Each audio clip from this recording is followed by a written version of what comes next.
ఇక దత్తపుత్రుడి పేరు చెబితే ఏం గుర్తుకొస్తుందో తెలుసా? నా అక్క చెల్లెమ్మలకు దత్తపుత్రుడి పేరు చెబితే వివాహ వ్యవస్థను భ్రష్టు పట్టించే ఓ మోసగాడు గుర్తుకొస్తాడు. 5 సంవత్సరాలకు ఒకసారి కారును మార్చినట్టుగా భార్యలను మార్చే ఒక మ్యారేజ్ స్టారు ఓ వంచకుడు గుర్తుకు వస్తాడు దత్తపుత్రుడి పేరు చెబితే. ఆలోచన చేయమని అడుగుతా ఉన్నా. ఒకరికి విశ్వసనీయత లేదు, మరొకరికి విలువలు లేవు. ఈ విశ్వసనీయత లేని, ఈ విలువలు లేని వీరు,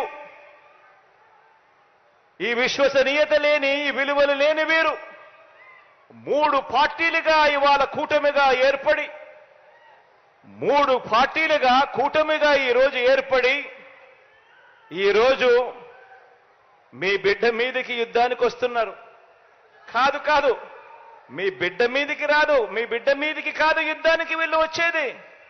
3 పార్టీలుగా వీళ్ళు కూటమిగా ఏర్పడి పేదవాడి భవిష్యత్ మీదికి వీళ్ళు యుద్ధానికి వస్తా ఉన్నారు.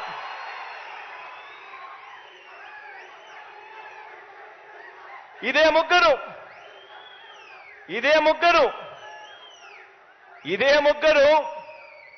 ఇదే చంద్రబాబు, ఇదే పవన్ కళ్యాణ్, ఇదే దత్తపుత్రుడు, ఇదే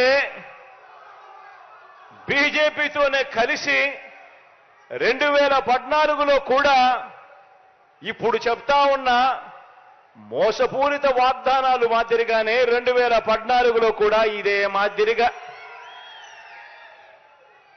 2014లో కూడా ఎన్నికలప్పుడు ఇదే ముగ్గురు ఒకటయ్యారు, ఇదే ముగ్గురు ఒకే స్టేజ్ మీద కూర్చున్నారు, ఇదే ముగ్గురు ఒక కూటమిగా ఏర్పడ్డారు. ఏర్పడిన ఏకంగా ఇదే పెద్ద మనిషి చంద్రబాబు నాయుడు గారు ఎన్నికల మేనిఫెస్టో అంటూ ఈ మాదిరిగా ఇచ్చి ఏకంగా చంద్రబాబు నాయుడు గారు సంతకం పెట్టి మరి ఈ మాదిరిగా ప్రతి ఇంటికి కూడా పంపించాడు ఈ పెద్ద మనిషి చంద్రబాబు గారు. ఇందులో ఈయన రాసిన మాటలు, రాసిన వాగ్దానాలు, రైతులకు రుణమాఫీ పైన మొదటి సంతకం చేస్తానన్నాడు.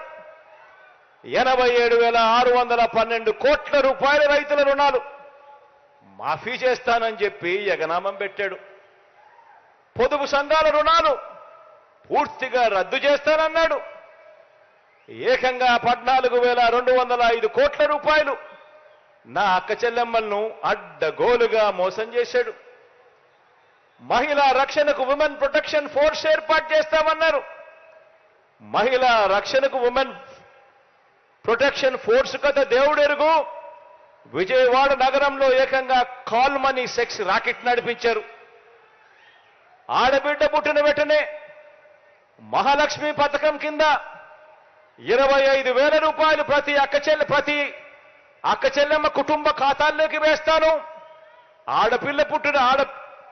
ఆడపాప పుట్టిన వెంటనే అని చెప్పి వారి బ్యాంక్ అకౌంట్లో డిపాజిట్ చేస్తాను అని మహాలక్ష్మి అనే పేరు పెట్టాడు. ఒక్కరికైనా కూడా ఆడపిల్ల పుట్టినప్పుడు మీకు తెలిసిన వ్యక్తులకు కానీ, మీకు తెలిసిన అక్క చెల్లెమ్మలకు కానీ ఒక్కరికైనా వాడు ఆడపిల్లలు పుట్టినప్పుడు 25,000 రూపాయలు వాళ్ళ బ్యాంక్ అకౌంట్లోకి డిపాజిట్ చేసినాడా అని అడుగుతా ఉన్నా నేను. ఇలా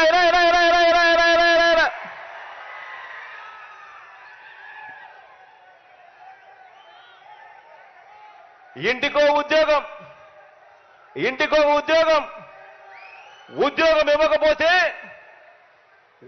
ఇవ్వకపోతే ప్రతి ఇంటికి 2,000 రూపాయలు నిరుద్యోగ భృతి అంటే సంవత్సరానికి 24,000. 5 సంవత్సరాలు అని అంటే దాని అర్థం 1,25,000 రూపాయలు.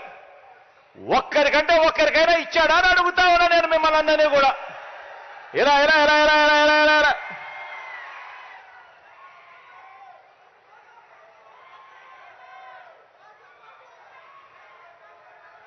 ఈ మాదిరిగా పాంఫ్లెట్లు చూపించాడు. రాష్ట్రాన్ని శ్రీలంక చేస్తారన్నాడు, రాష్ట్రాన్ని సింగపూర్ చేస్తారన్నాడు. ప్రతి జిల్లా హెడ్ క్వార్టర్స్ లో కూడా ఏకంగా హైటెక్ సిటీలు కడతానన్నాడు. ఇంతటితో ఆగిపోలేదు. ఇంతటితో ఆగిపోకుండా మేనిఫెస్టో అని చెప్పి ఈ మాదిరిగా తీసుకొచ్చాడు. అక్క చెల్లెమ్మల కోసం అని చెప్పి ఇందులో కొన్ని పేజీలు పెట్టాడు. ఆయన 2014లో ఇచ్చిన మేనిఫెస్టో ఎన్నికల ప్రణాళిక. ఇందులో ఆ మేనిఫెస్టోలో page number 16, page number 16, page number 17 Chandrababu Naidu గారు ఎన్నికల మేనిఫెస్టోలో 2014 ఇచ్చిన మేనిఫెస్టోలో పేజీ నెంబర్ 16, పేజీ నెంబర్ 17 రెండు అక్క చెల్లెమ్మల కోసం కేటాయిస్తున్నాను అని చెప్పి హామీలు ఇచ్చాడు. ఇందులో ఆయన చెప్పింది అక్క చెల్లెమ్మల కోసం మాత్రమే.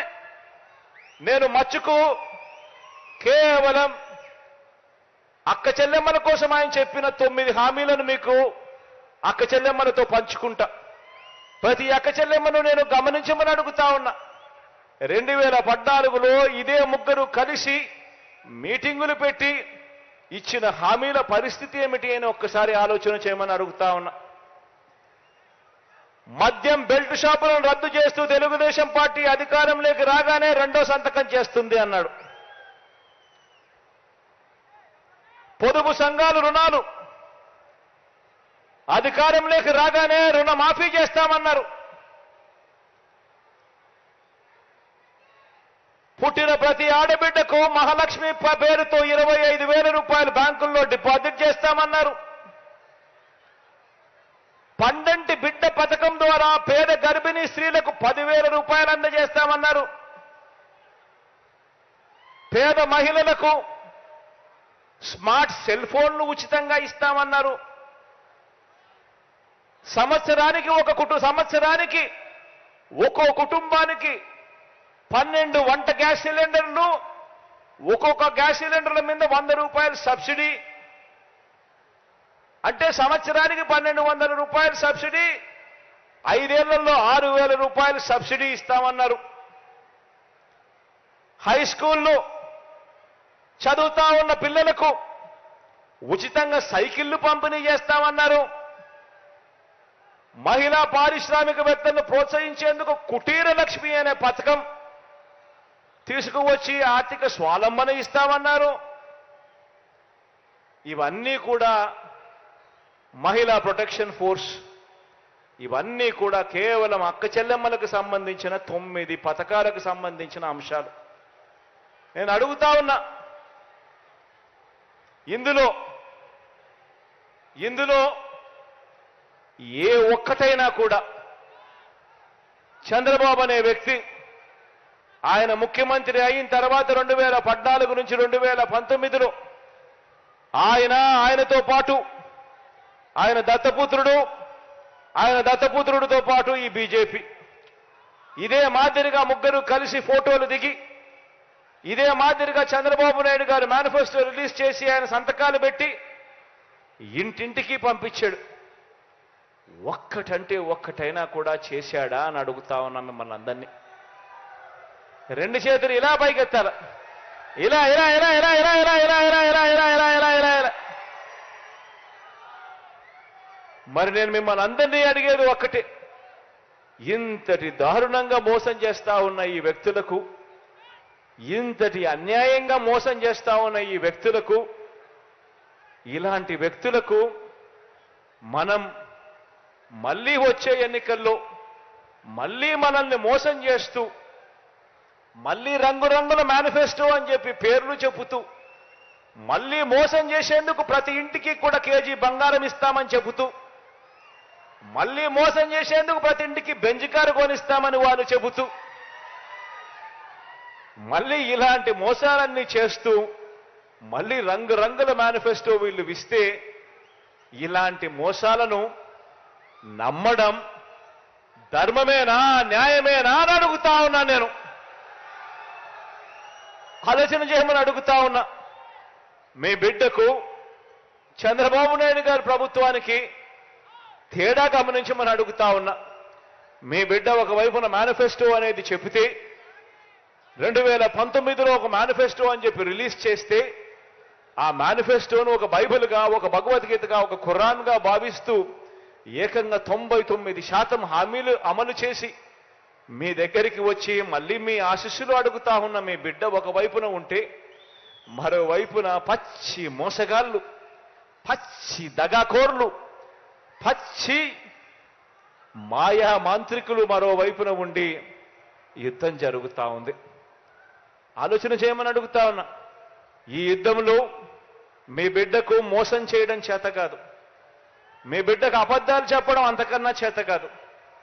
మీ బిడ్డ మిమ్మల్ని అందరినీ కూడా కోరేది ఒకటి, రాబోయే రోజుల్లో ఇలాంటి అబద్ధాలు, ఇలాంటి మోసాలు ఇంకా ఎక్కువ వింటాం, ఇంకా ఎక్కువ చెప్తారు.